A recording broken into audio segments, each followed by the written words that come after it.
मूर्तियों के बिजनेस में मिली करारी असफलता। महीनों की कड़ी मेहनत के बावजूद खाली पड़ी ऑर्डर बुक और हर शाम पति अर्जुन के ताने कि तुमसे तो घर संभल का नहीं, बिजनेस क्या खड़ा करोगी। इन सब ने आहाना के भीतर एक धीमा सा तूफान जमा कर रखा था।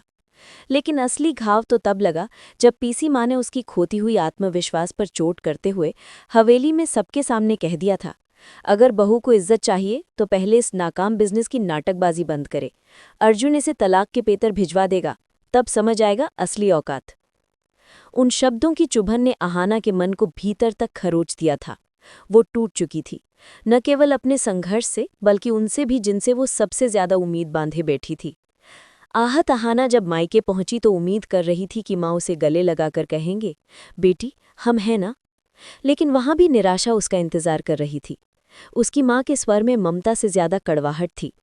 इतनी बड़ी हवेली मिली है, इतना बड़ा घर, वहां टिक नहीं पाई। जाकर माफी मांग और पति के घर लौट जा। औरतें यूं ही घर छोड़कर नहीं आती। भाभी ने भी अपने तानों की झड़ी लगा दी। कोई काम नहीं चलता तुम्हारा। मूर्तियां मनाने क्या कोई बिजनेस हुआ? दुनिया चलती है दिमाग से, जिद से नहीं। मायके में इस तरह उपहास सुनते हुए आहाना को ऐसा लगा जैसे उसके पैरों के नीचे की जमीन ही खिसक गई हो। दो घर, दो दुनिया, और दोनों ने ही उसे असफल घोषित कर दिया था। लेकिन हर टूटन एक नई जिद को जन्म देती है। उसी रात आहाना ने तेज धड़कते दिल और आंसुओं में भीगते तकिए के बीच एक संकल्प लिया। वो अब ससुराल की दहलीज तभी लौटेगी जब अपने पापड़ और मूर्तियों के बिजनेस को खड़ा करके दिखा देगी, जब ये साबित कर देगी कि एक बहू भी सपने देख सकती है और उन्हें पूरा भी कर सकती है। उधर हवेली में दुर्गा देवी चुपचाप सब देख रही थी।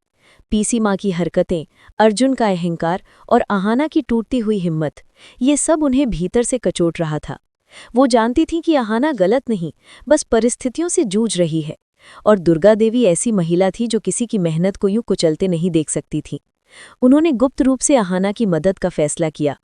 पीसी माँ को बिना बताए शहर के शांत कोने में एक छोटा सा प्रदर्शन केंद्र किराए पर लिया।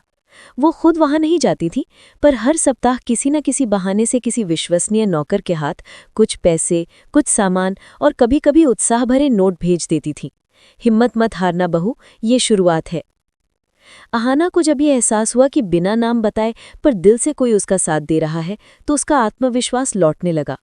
माँ से लिए थोड़े से उधार और अपनी बचत से खरीदे कुछ पैकिंग बॉक्स, रंग, मिट्टी और पापड़ के मसाले, सब मिलाकर उसने एक नई शुरुआत की। सुबह पापड़ बेलती, दोपहर को मूर्तियां बनाती, शाम को उन्हें रंगती और रात को सोशल मीडिया पर पोस्ट डालती। धीरे धीरे कुछ ग्राहक आने लगे, छोटी छोटी ऑर्डर मिलने लगे। आहाना हर शाम दुकान बंद करते वक्त एक छोटा सा दिया जलाती और मन ही मन कहती, मेहनत बेकार नहीं जाएगी, कभी नहीं। लेकिन हर सपने का एक शत्रु होता है, और आहाना के सपने का शत्रु थी पीसी माँ। एक दिन उन्हें अपने गुप्त जासूस से खबर मिली, मालकिन, बहू शहर में दुकान चला रही है और उसे कोई हवेली से ही मदद पहुंचा रहा है। पीसी माँ के चेहरे पर क्रोध की छाया गहरी हो गई। उन्हें लगा उनकी सत्ता को चुनौती दी जा रही है, उनका नियंत्रण कमजोर पड़ रहा है।